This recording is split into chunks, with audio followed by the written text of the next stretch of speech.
Sarah was feeling very uptight. She hated the rain. It made her feel anxious and full of dread. She even hated the shower, as it reminded her of rain. The feeling of water on her skin might as well have just been sharp glass pouring onto her skin, cutting her. The pain felt the same.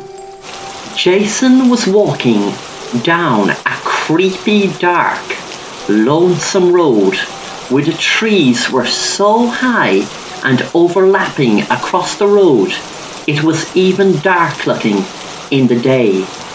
But it wasn't the darkness unsettled him. It was the feeling of the rain dripping off his hair onto his shoulders made him shiver in fear. He ran down the road to get home faster and in out of the rain.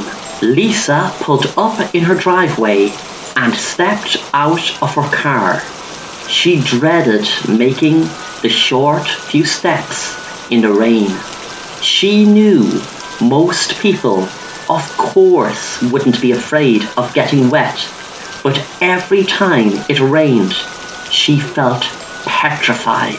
Jack was going for his jog when it suddenly started to rain heavy. He was 10 minutes from his house, so he began to sprint home. He had a huge irrational fear of the rain. He was panting and out of breath by the time he got home, and was relieved once he had his house door shut behind him and he was in from the rain. Mike was finished football practice and startled the other players when he freaked out on the football field. Once a heavy rain shower began, he just lost it. His friends looked, laughing, and one of the boys said, "It's only rain. It's not going to kill you."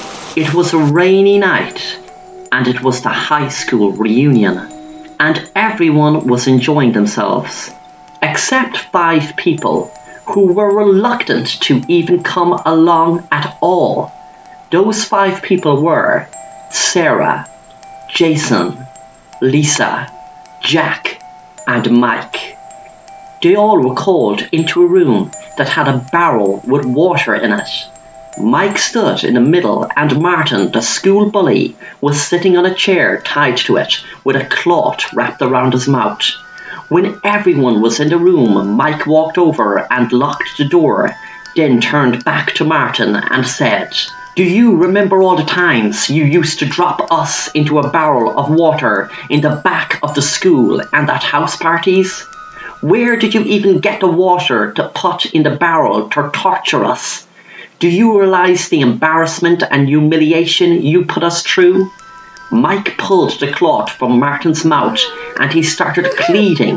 "For God's sake, we were just kids. I'm sorry, okay?" Mike and Jack dragged him and held him over the barrel water and lowered him into it. The others looked on in horror, shouting to them pull him out, and that was enough. When Mike and Jack finally pulled him out of the water, they noticed he wasn't breathing. He had drowned to death within the first few seconds in the water.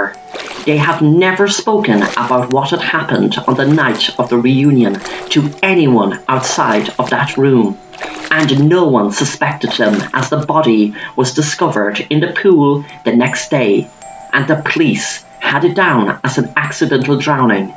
Mike was the one who hid the body and dumped it in the pool when he got a chance. Sarah, Jason, Lisa, Jack, and Mike all took steps towards finding out how to deal with their irrational fear of rain. They didn't realize they all shared the same fear. The doctors and psychiatrists assigned to each person had no clear idea of why they had the fear, and it was made harder for them to not know what had happened to them when they didn't even know what happened during school and during that unforgettable night at the high school reunion.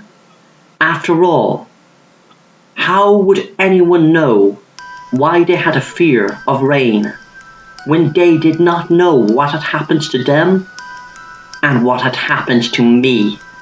After all, who would be able to put everything together that I am haunting my killers each and every time it rains.